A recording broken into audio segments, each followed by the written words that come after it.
Alright guys, today I'm going to be ranking my top 10 One Piece villains. Just to let you know, before I start the ranking, I'm basing them off of how much I like them as a villain, not how much I like them as a character. So, yeah, so if you see a character you really like, you're like, want to hear, well, some characters I really like, but as a villain, they're alright. I mean, take Buggy for example. He's good. A good character, and he's a decent villain. But there's better villains. Better people being villains.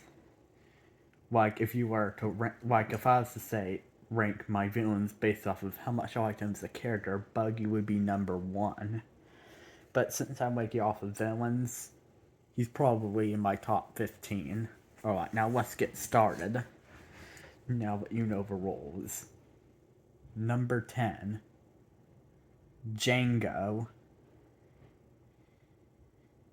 He does hypnotist work and stuff. He's a villain in Syrup Village. He's cool. Probably the best at being a villain in East Blue.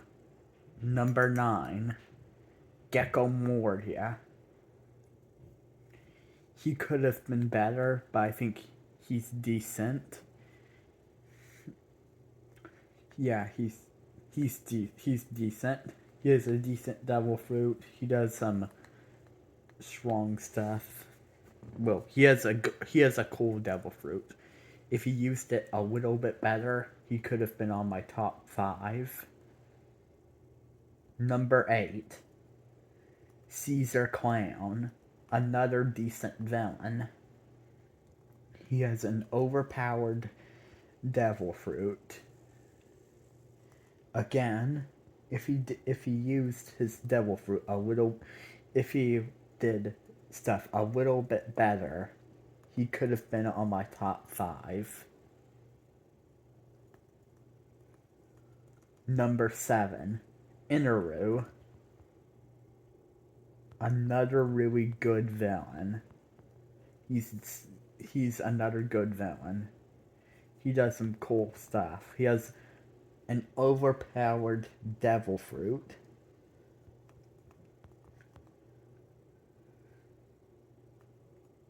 Say, he can literally zap you if there's only a few people he can't electrocute. Alright. Number 6, Kaido. Now, Kaido may be one of the strongest villains at the moment, but he's not my favorite just because he's strong. He is a good villain, though. If he did a little bit more, he could have been on my top 3 villains. Okay.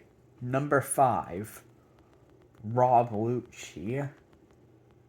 He is a good villain.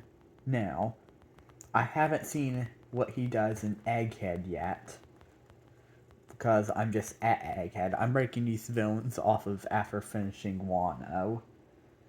So, he's on my top 5 villains right now, and he does some really good stuff. If he does some cool stuff in Egghead, he might even move up to number 4, or maybe even number 3 villain. You never know. Number 4, Katakuri. Do I even need to explain why he's good?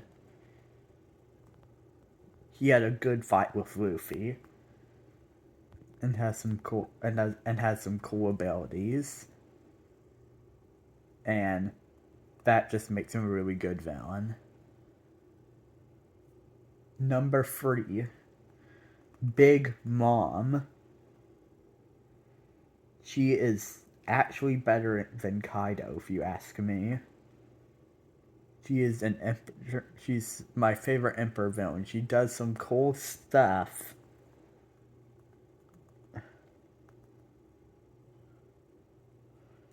And is pretty overpowered. If she did a little bit more, she could have been my number 2 villain, or maybe even my number 1 villain.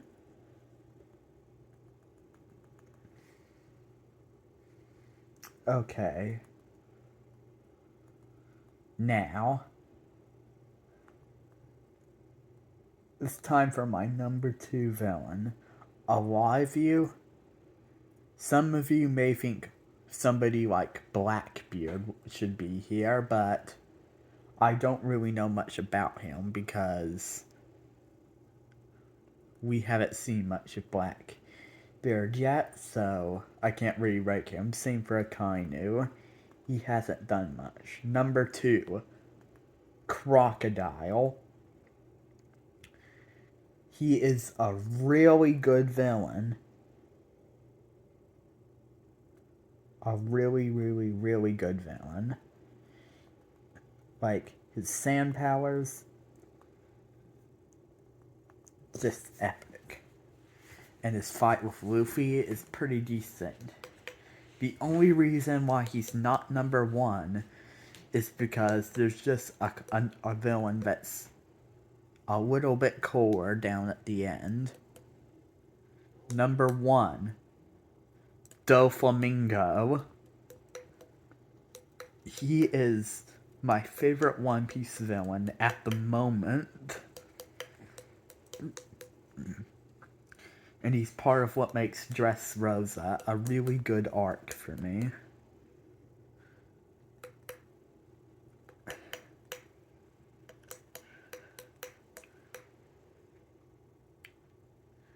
So yeah, he has some cool stuff, cool abilities, good design, and a good backstory. So that's my top 10 villains. Comment down below on the video if you agree or disagree with my ranking. And I'll see you later. Bye.